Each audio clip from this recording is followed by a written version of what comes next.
The gleaming white halls of the Galactic Council's diplomatic vessel hummed with its usual quiet energy as Ambassador Tom Reed walked toward his office. His footsteps echoed against the polished floor, and the stars streaked past the large windows, creating endless lines of light in the darkness of space. It was supposed to be another ordinary day of managing Earth's relationships with the vast array of alien species that made up the Galactic Council. It wasn't. The moment Tom entered his office, his assistant's face told him something was wrong. The young man's usually composed features were tight with worry, his hands clutching a datapad so hard his knuckles had turned white. "Sir, we've received an urgent report from the Outer Rim," he said, voice barely steady. "It's about the missing children." Tom's heart skipped a beat. Over the past 3 years, several tragic accidents had resulted in the loss of human children during space travel. Each incident had been investigated, each loss mourned. But something in his assistant's voice suggested this wasn't about finding wreckage. "Show me," Tom said, his voice carrying the weight of authority earned through 15 years of diplomatic service. The holographic display sparked to life in the center of his office, showing images that made his blood run cold. Children, human children, floating in containment units, their faces peaceful as if sleeping, but the medical equipment and monitoring devices attached to them told a different story. They were test subjects. These images were taken at a research facility run by the Bright Minds, his assistant explained. A routine inspection by the Council's Science Ethics Committee found them by accident. "Sir, there are 23 children in total." Tom's hands clenched into fists. The Bright Minds were one of the most advanced species in the galaxy, known for their pure logical approach to science and their groundbreaking research. They were also known for their complete lack of understanding when it came to emotions and social bonds. "Those accidents," Tom said slowly, his mind racing. "They weren't accidents at all, were they?" "No, sir. The preliminary report suggests the Bright Minds have been collecting samples. They've been studying humanity's unusual ability to adapt and innovate under pressure." His assistant, swallowed hard. They wanted to understand why human children show particularly high levels of these traits. Tom stared at the floating images of the children. A girl, no more than 10, her dark hair floating around her face like a halo. A boy, maybe 13, his hands twitching even in suspended animation as if trying to solve a puzzle. Each face struck him like a physical blow. The Bright Minds had made a terrible mistake. They had based their actions on logic, on the pursuit of knowledge, on their clinical understanding of species preservation. But they had failed to account for one crucial factor: human nature. Tom reached for his communication panel, his movements deliberate and controlled despite the rage building inside him. "Get me a direct line to Admiral Stone," he ordered. "Then contact every human representative in the Council. I want an emergency session called within the hour." As his assistant hurried to comply, Tom looked back at the children's faces. In all his years of diplomatic service, he had learned to be patient, to understand different perspectives, to find peaceful solutions. But this was different. "One more thing," he called to his assistant. "Send a message to Earth. Tell them we found their children." The stars continued their endless dance outside his window as Tom prepared for what would become one of the most significant diplomatic crises in human-alien relations. The Bright Minds were about to learn why every spacefaring race had one universal rule: never harm the young of other species.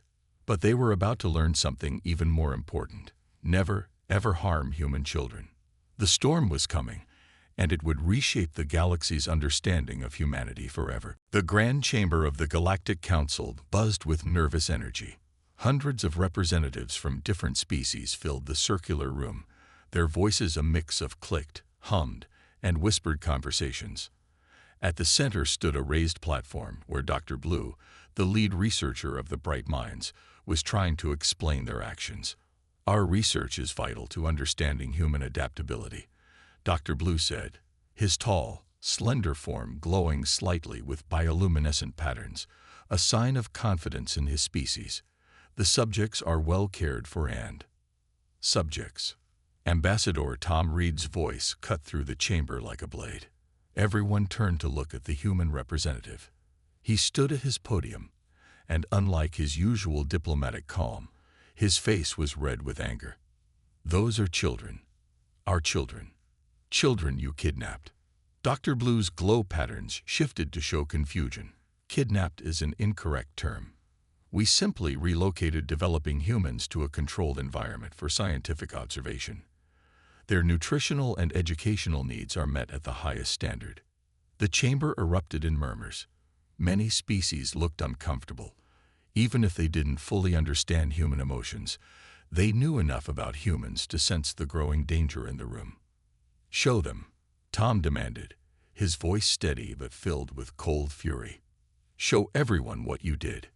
The chamber's central display came to life, showing recordings from the research facility, children in containment units, medical logs, testing schedules. But what caught everyone's attention were the clips of the children when they were awake, crying, calling for their parents, trying to comfort each other through the transparent walls of their cells. The subjects show remarkable social bonding behaviors, Dr. Blue continued, seemingly oblivious to the growing tension. Their attempts to escape, while disruptive to our research, demonstrate the very adaptability we wish to study. Just last month, Subject 11 managed to rewire her containment unit's entertainment system into a crude communication device. Fascinating problem-solving skills for a 9-year-old specimen. Tom's hands gripped his podium so hard the metal creaked. "Her name," he said through clenched teeth, "is Emma. She likes drawing horses and wants to be an astronaut. She's not Subject 11. She's a little girl who was stolen from her family." The chamber grew quiet. Even Dr. Blue's glow patterns dimmed slightly. "I don't understand your emotional response," Dr. Blue said. "We are advancing scientific knowledge." The subjects. Children. Several human representatives shouted at once.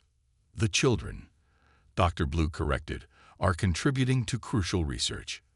Their unique abilities could help many species. Surely the advancement of science justifies." "Let me make something very clear," Tom interrupted, his voice now deadly quiet. "In the next 48 hours, those children will be returned to their families. If they're not, what happens next won't be handled by diplomats." Dr. Blue's glow patterns shifted to show surprise. "Is that a threat, Ambassador Reed? Surely you understand that the Bright Mind's technology far surpasses human capabilities. Any aggressive action would be illogical and futile." Tom smiled, but it wasn't a friendly expression. "You've studied our children, but you clearly don't understand humans at all. When it comes to protecting our young, we don't care about logic. We don't care about superior technology. We don't even care about diplomatic consequences."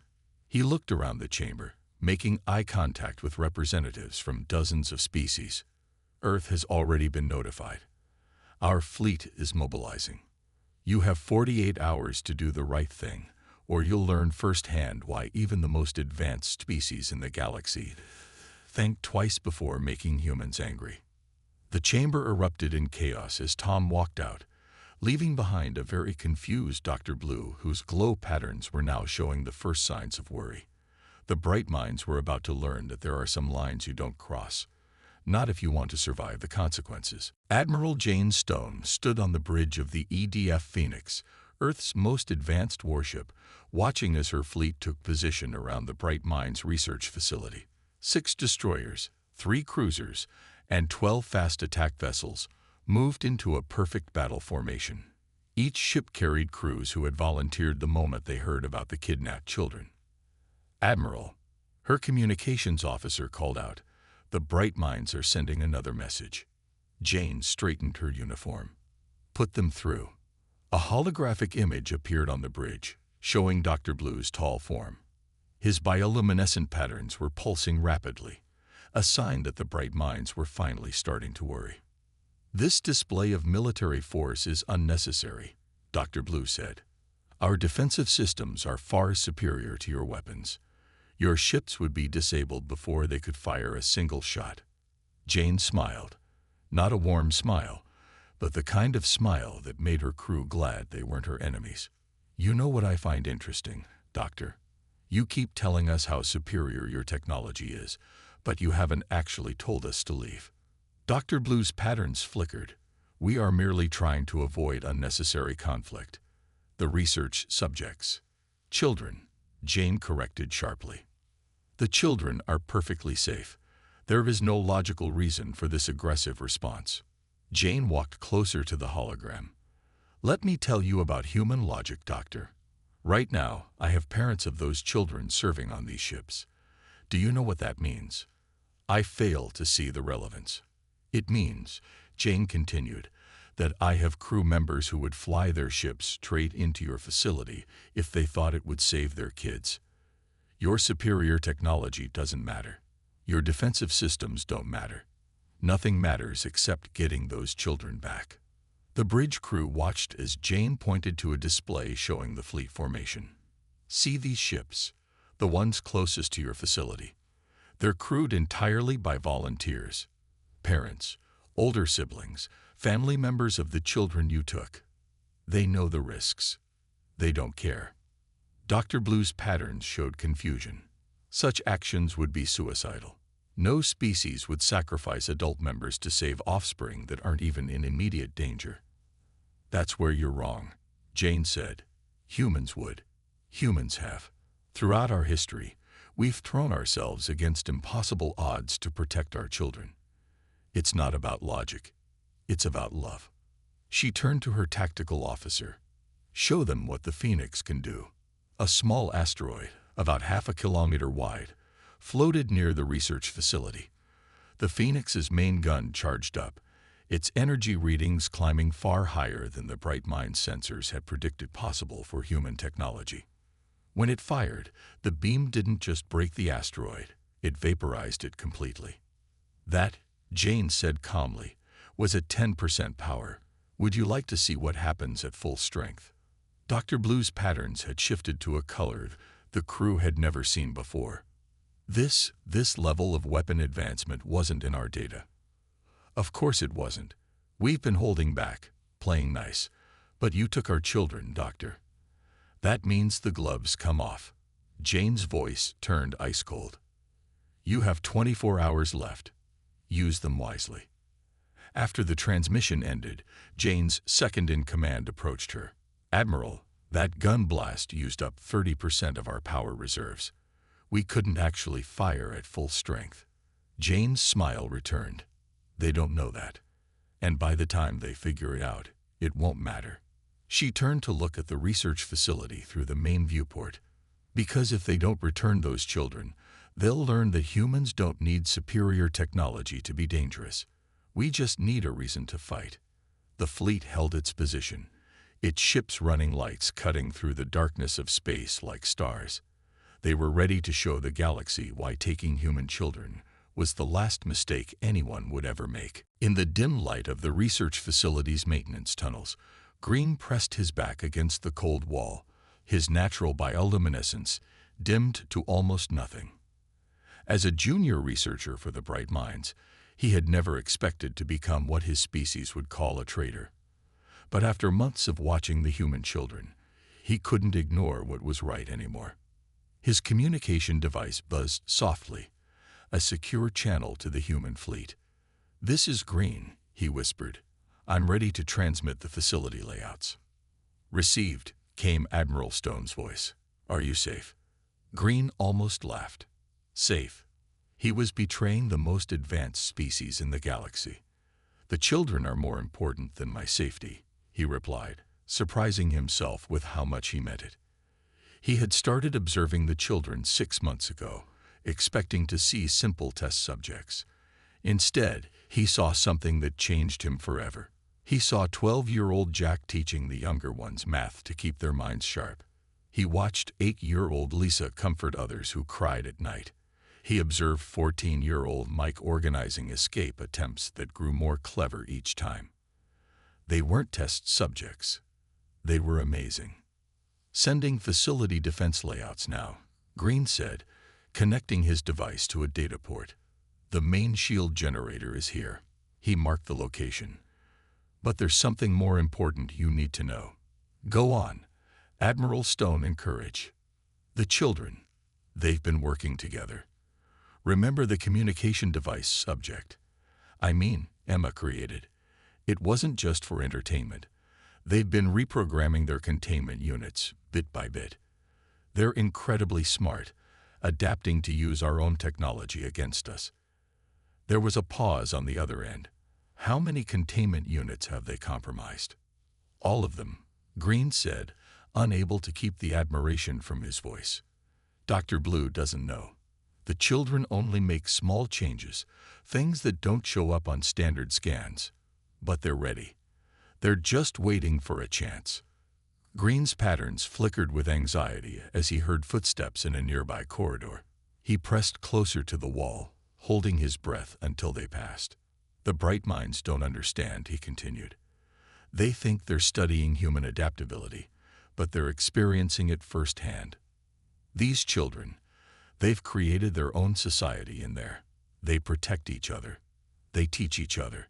They never give up. Why are you helping us? Admiral Stone asked. You're risking everything. Green thought about Lisa, who had smiled at him every morning despite being a captive. About Jack, who had asked him questions about science, even while trying to figure out ways to escape. About Mike, who looked at him not with hate, but with hope that he would eventually understand. Because watching them taught me something my species has forgotten. Green said, there are things more important than pure logic. The children showed me that. He sent another data burst. These are the patrol schedules. And here, he marked another location, is a maintenance airlock with minimal security. A small team could enter here. Thank you, Admiral Stone said softly. We'll make sure you're protected when this is over. Green's patterns showed a mix of fear and determination. Don't worry about me. Just get them home. He paused, hearing more footsteps. One more thing. The children know you're coming. I've seen them watching the fleet through the observation windows. They're ready. How do you know? Because they're smiling again, Green said. And if there's one thing I've learned about humans, it's that when they smile like that, the impossible becomes possible. As Green disconnected the communication, he felt strangely at peace. His species might call him a traitor, but watching those children had taught him a new kind of logic, one that came from the heart rather than the mind.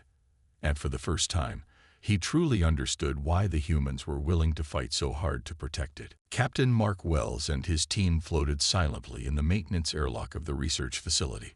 6 specially trained soldiers, each one a parent themselves, waited for his signal. Their black armor absorbed the dim light, making them nearly invisible.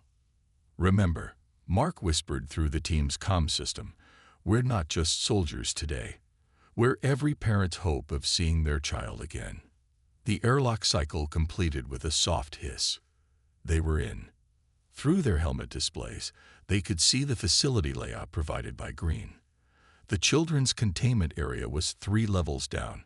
Between them and their target were patrol routes, security systems, and some of the most advanced alien technology in the galaxy. Mark smiled behind his helmet. The bright minds were about to learn that no technology in the universe could stop a group of determined humans. Team 2, start the distraction, he ordered. Across the facility, the human fleet began a series of complex maneuvers, drawing the bright minds' attention to space. Alert signals flashed through the facility's corridors as defense systems activated. Move, Mark commanded, and his team glided through the corridors like shadows.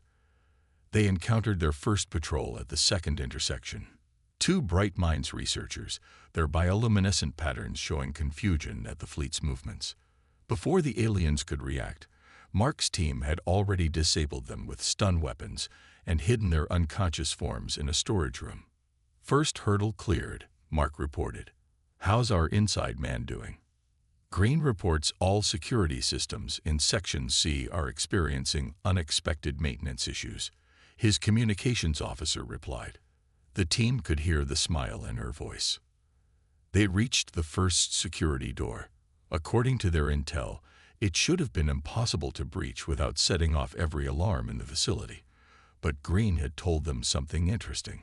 The children had already compromised it. Mark pressed his hand against the control panel. For 3 seconds, nothing happened. Then, as Green had promised, the door slid open silently. Through the gap, they could see a small hand waving from one of the containment units. The children were ready. 20 meters to the main containment room, Mark said. Watch for. Alarms suddenly blared through the facility, but they weren't security alarms. Fire suppression system activated in Research Wing B. A calm computer voice announced, "All personnel please evacuate." That wasn't part of the plan, Mark's second-in-command said. Mark laughed. No, that was the kids. Green said they had a few surprises ready. They reached the main containment room just as its staff was hurrying out, more concerned about the non-existent fire than watching for intruders. Inside, 23 containment units glowed softly in the dim light. 23 faces pressed against the transparent walls, grinning. "Stand back, kids," Mark called out. He pulled out a device that looked like a simple tablet. Another gift from Green. A master control override. The containment units didn't just open. They shut down completely, their power dying with a satisfying hum. The children were already moving, the older ones helping the younger ones, just as they had practiced in secret. "Uncle Mark," a small voice called out. Mark turned to see his niece Emma, the one who had rewired the entertainment system. She was helping a younger boy walk on shaky legs. "Hey, troublemaker," he said softly. "Ready to go home?" Before she could answer, a new alarm sounded. Real this time. "Multiple intruders detected in Research Wing C," the computer announced. "Security teams responding." "Time to move," Mark ordered. He picked up 2 of the smallest children, while his team helped the others. Formation Delta, just like we practiced. As they moved out, Mark couldn't help but notice how the children immediately fell into organized groups, the older ones protecting the younger ones. They had trained for this too, he realized. While the bright minds thought they were studying human children, these kids had been preparing for their own rescue. The real fight was about to begin. But now, they were ready. And the bright minds were about to learn why humans would cross galaxies, fight impossible odds, and challenge the most advanced species in the universe, all to bring their children home. 2 days after the rescue, aboard the EDF Phoenix, Admiral Stone sat in her office reviewing the recovered logs from the research facility. On her screen, video recordings played one after another, showing what the children had endured, and more importantly, how they had survived. The first recording showed the day Emma figured out how to hack the entertainment system. The bright minds had thought she was just playing games. They didn't notice her fingers moving in patterns, teaching others through the transparent walls. They didn't realize she was showing them the facility's computer language, one small lesson at a time. Another recording showed Jack, the 12-year-old who became their unofficial teacher. During what the bright minds thought were simple exercise periods, he was actually running classes. Math, science, and most importantly, everything they could learn about their captor's technology. "Look at this one," Green said from where he sat across from the Admiral. After helping with the rescue, he had been granted asylum on the Phoenix. They never understood what they were seeing. The screen showed Mike, the oldest at 14, organizing what looked like simple children's games. But Admiral Stone could see it now. They were practicing escape routes. Every game of tag was really a drill. Every round of hide and seek was training for using the facility's blind spots. They worked together perfectly, Green said, his patterns showing amazement. The younger ones would act extra cute and distract the guards. The middle ones would create small problems to keep the staff busy, and the older ones used those distractions to work on the containment systems. A new recording started. Lisa, one of the youngest at 8 years old, was crying in her containment unit.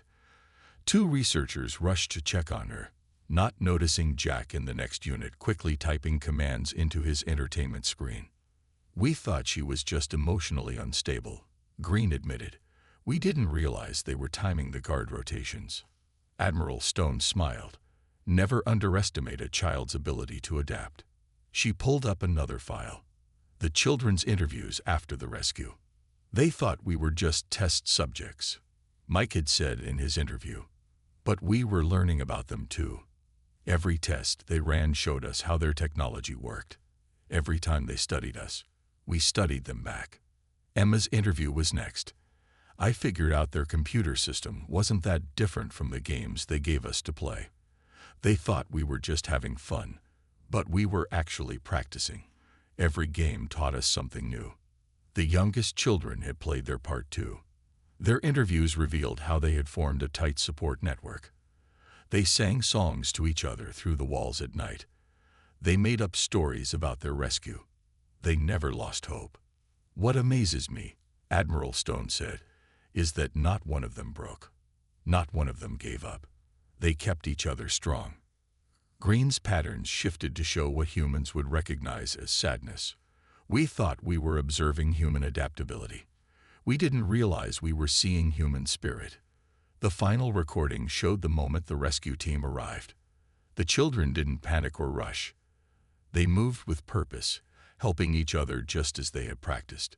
Even the smallest ones knew exactly what to do. They weren't just surviving, Admiral Stone realized. They were building their own little army. She turned to Green. Your people wanted to understand what makes humans special.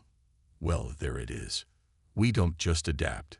We help each other adapt. We don't just survive. We make sure everyone survives together. Green watched as the screen showed the children reuniting with their families. I understand now, he said softly. The bright minds thought they were studying human weakness, their emotional bonds, their need to protect each other. But those weren't weaknesses at all. No, Admiral Stone agreed. Those were our greatest strengths, and thanks to these children, the whole galaxy knows it now.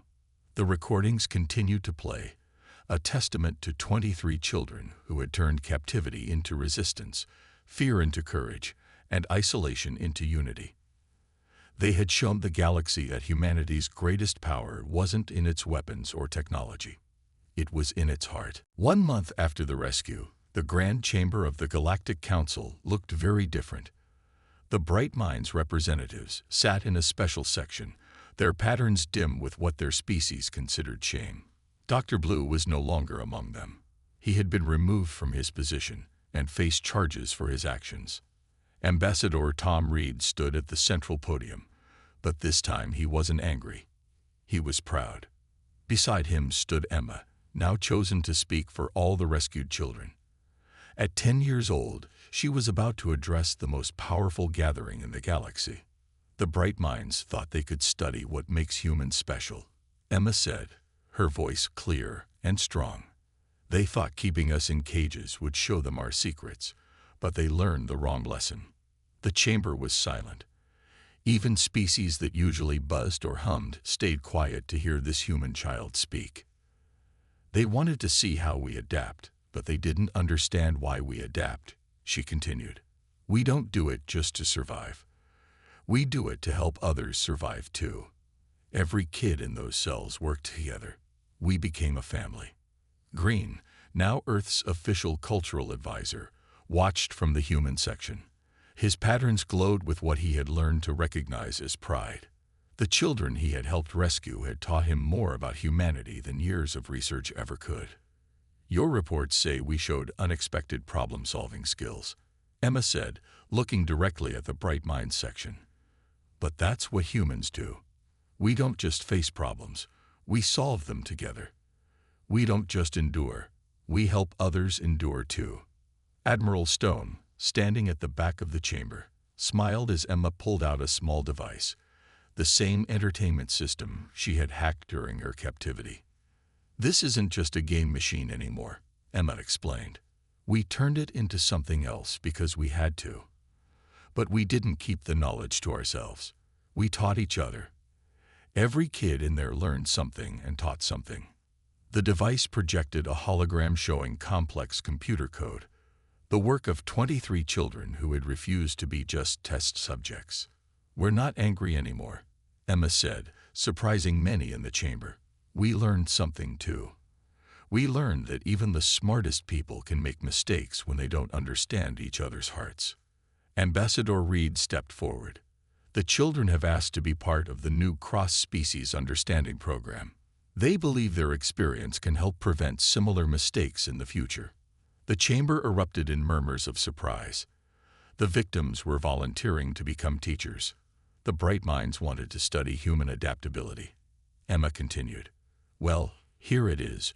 We adapt by turning bad experiences into chances to help others. We adapt by choosing to make things better instead of being bitter. Therefore," Ambassador Reed announced, "Earth proposes a new division of the Galactic Council, the Children's Rights and Protection Agency, and these brave young humans have volunteered to be its first advisors." The chamber filled with the sounds of agreement. Species that had never understood human emotional bonds were beginning to see their value. As the session ended, Emma walked over to the Bright Minds section. The aliens' patterns showed uncertainty, but she just smiled. "We forgive you," she said simply. "Now would you like to learn how we really work? Not by studying us in cells, but by working with us as friends." The Bright Minds patterns shifted to show what humans would recognize as hope. Later, aboard the Phoenix, Admiral Stone watched Earth grow larger in the view screen. The children were finally going home, but they weren't returning as victims. They were returning as heroes who had taught the galaxy a powerful lesson. They wanted to understand human adaptability, she said to Green, who stood beside her. Instead, they experienced human nobility. Green's patterns glowed with understanding. Perhaps that was the greatest discovery of all. The stars streaked past as the ship headed home, carrying 23 children who had changed the galaxy not through force or fear, but through courage, cooperation, and an unbreakable spirit that no containment unit could ever hold.